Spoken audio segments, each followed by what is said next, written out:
Welcome back on Rishabh IAS academy. आज हम Indian geography के एक इम्पोर्टेंट टॉपिक को समझेंगे जो है भारत की मिट्टी या फिर जिसे हम मृदा भी कहते हैं और इंग्लिश में सॉइल कहते हैं, सॉइल्स ऑफ इंडिया। इस लेक्चर में हम जानेंगे भारत में कुल कितने प्रकार की मिट्टियाँ पाई जाती हैं, इन मिट्टियों की विशेषता तथा इनमें होने वाली मुख्य फसलें और साथ ही साथ इनका वितरण डिस्ट्रीब्यूशन, यानी भारत में ये किस क्षेत्र में पाई जाती है।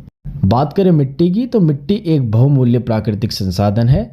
पृथ्वी के ऊपरी सतह पर मोटे, मध्यम और बारीक कार्बनिक तथा अकार्बनिक मिश्रित कणों को हम मृदा कहते हैं।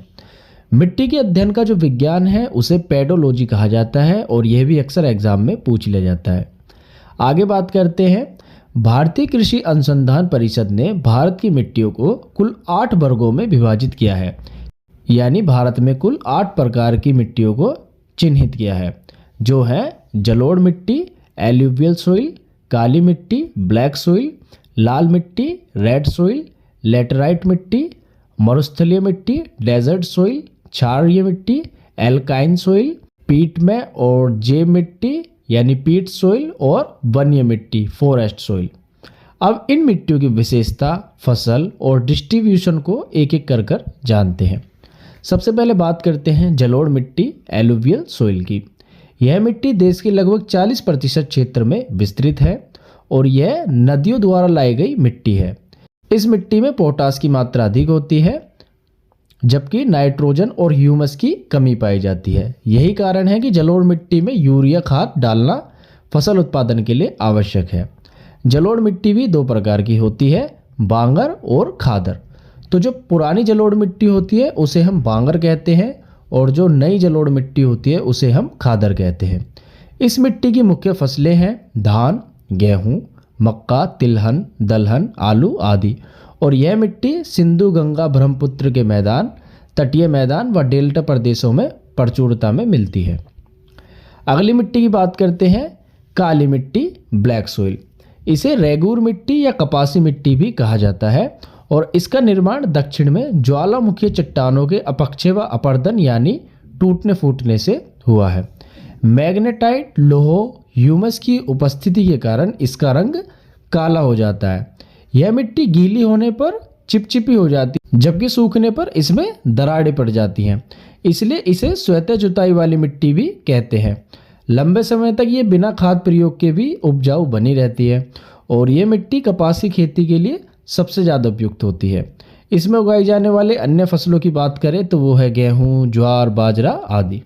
यह मिट्टी महाराष्ट्र, कर्नाटक, गुजरात आदि में पाई जाती है।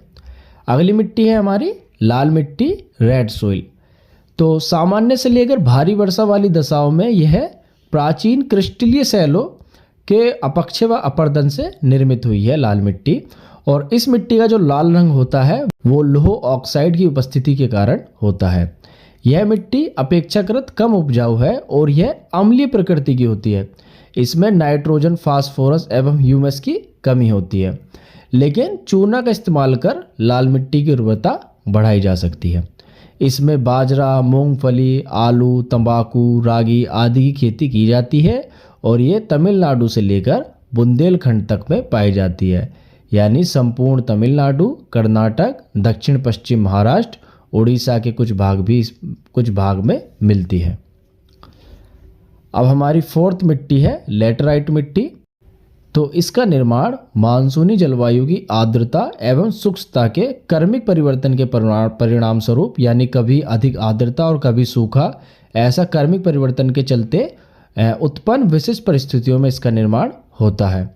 इसमें आयरन एवं सिलिका की बहुलता होती है और इसका स्वरूप जो होता है वो ईंट जैसा होता है। भीगने पर ये कोमल तथा सूखने पर बहुत कठोर तथा डालीदार हो जाती है।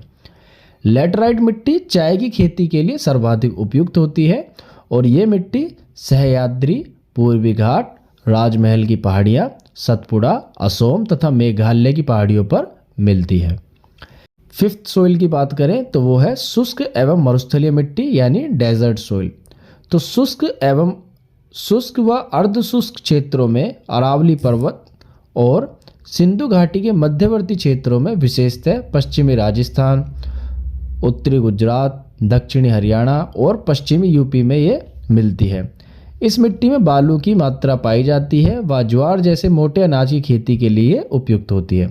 परंतु राजस्थान के गंगानगर जिले में जहाँ सिंचाई की सुविधा उपलब्ध हुई है वहाँ गेहूँ कपास का उत्पादन भी होता है। नेक्स्ट है हमारी पीट एवं दलदली मिट्टियाँ। इसका निर्माण अत्यधिक आर्द्रता वाली दशाओं में बड़ी मात्रा में कार्बनिक तत्वों के जमाव के कारण होता है। ये मुख्यतः तटीय प्रदेशों एवं जल जमाव के क्षेत्रों में पाई जाती है। इसमें घुलनशील लवणों की पर्याप्तता होती है परंतु फास्फोरस व पोटास की कमी होती है। यह मिट्टी खेती के लिए योग्य नहीं है। लवण युक्त इस मृदा में सूक्ष्म जीवों का विकास नहीं हो पाता। सूक्ष्म जीवों के अभाव में ह्यूमस का निर्माण नहीं होता और यही कारण है कि इसमें उर्वरक गुणों की कमी है। इसी कारण जलोढ़ एवं तटीय मृदा होने के बावजूद यह भारत की उपजाऊ मृदा की श्रेणी में नहीं है। लास्ट है हमारी पर्वतीय मिट्टी।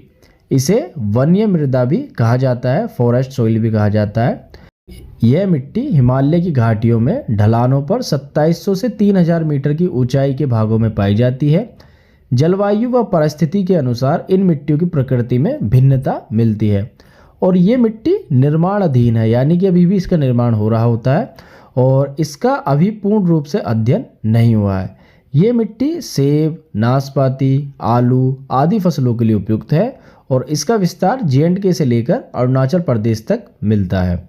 तो इस प्रकार हमने भारत की मिट्टियों के 8 प्रकारों के बारे में एक एक कर जान लिया। अब मिलते हैं नेक्स्ट वीडियो में। जब तक के लिए वीडियो लाइक करें और चैनल को सब्सक्राइब करना ना भूलें। धन्यवाद।